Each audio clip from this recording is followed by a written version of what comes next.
Cryptocurrency বা crypto মুদ্রা হলো এক ধরনের ডিজিটাল বা ভার্চুয়াল মুদ্রা, যা কোনো কেন্দ্রীয় ব্যাংক বা সরকার দ্বারা নিয়ন্ত্রিত হয় না। বাংলাদেশে এই ধরনের মুদ্রার কোনো আইনি বৈধতা নেই। তবে বৈশ্বিক পর্যায়ে ডিজিটাল এই মুদ্রা গ্রহণের তালিকায় বাংলাদেশ শীর্ষ 20 দেশের একটি। অবাক করা বিষয় হলেও সাম্প্রতিক এক সূচকে এমনই তথ্য উঠে এসেছে। 2025 গ্লোবাল ক্রিপ্টো অ্যাডাপশন ইন্ডেক্স প্রকাশ করেছে ব্লকচেইন বিশ্লেষণকারী আন্তর্জাতিক প্রতিষ্ঠান চেইন অ্যানালাইসিস। প্রকাশিত সূচক অনুযায়ী ক্রিপ্টো মুদ্রা ব্যবহারের দিক থেকে বিশ্বের 151টি দেশের মধ্যে বাংলাদেশের অবস্থান 13তম। দক্ষিণ এশিয়ার ভারতের পর বাংলাদেশই এখন অন্যতম শীর্ষ ক্রিপ্টো ব্যবহারকারী দেশ।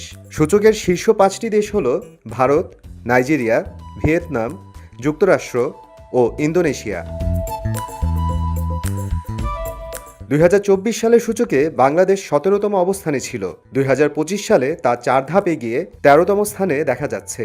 এই তালিকায় বাংলাদেশ এখন ব্রাজিল ও থাইল্যান্ডের মতো শক্তিশালী অর্থনীতির দেশের ঠিক পরেই অবস্থান করছে। অথচ বাংলাদেশে কেন্দ্রীয় ব্যাংক ও আইনশৃঙ্খলা রক্ষাকারী বাহিনী বারবার ক্রিপ্টোকারেন্সিতে লেনদেন না করার বিষয়ে সতর্কতা জারি করেছে। ধারণা করা হচ্ছে রেমিটেন্স, গেমিং ও মুদ্রাস্ফীতির বিপরীতে সম্পদ সংরক্ষণের উপায় হিসেবে অনেক ব্যবহারকারী বিকল্প পথে ক্রিপ্টো মুদ্রার দিকে ঝুঁকছেন।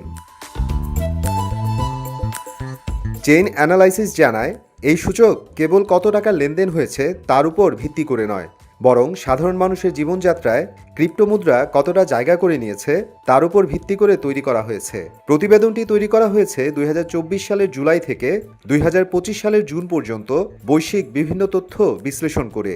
পাশাপাশি এই সূচক তৈরিতে তৃণমূল পর্যায়ে সাধারণ মানুষের ক্রিপ্টো গ্রহণের হারও বিবেচনায় নেওয়া হয়েছে। প্রতিবেদনে বলা হয়েছে, বৈশ্বিক ক্রিপ্টো গ্রহণের এই জোয়ার মূলত উন্নয়নশীল দেশগুলোতেই বেশি দেখা যাচ্ছে।